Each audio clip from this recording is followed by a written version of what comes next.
বিশ্ব নবী হজরত মোহাম্মদ সাল্লাল্লাহু আলাইহি সাল্লাম কটা ওমরা হজ করেছিল?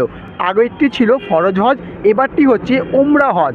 আমাদের নবী কয়টি ওমরা হজ করেছেন বলুন? এতে কিন্তু কোনো অপশান নেই। 4টি অথবা 5টি। 4টি অথবা 5টি মানে কোনটা, মানে শিওর? 5টাই নেবেন। 5টাই নেব? ভালো করে ভেবে বুঝে বলুন। 5টা। 5টা?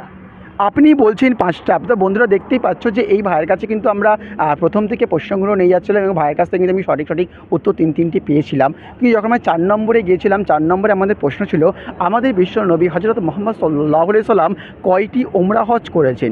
এই ভাইয়ের কাছে কিন্তু মানে প্রথম যে আমি একটা প্রশ্ন করেছিলাম যে কয়টি ফরজ হজ করেছে, এবারে চলে গেছিলাম কিন্তু কয়টি ওমরা হজ করেছে। ইনি বলছেন যে 5টি। কিন্তু আমার এখানে কি দেখাচ্ছে? আমার এখানে দেখাচ্ছে ওনার উত্তর কিন্তু একেবারে ভুল হয়েছে। হ্যাঁ,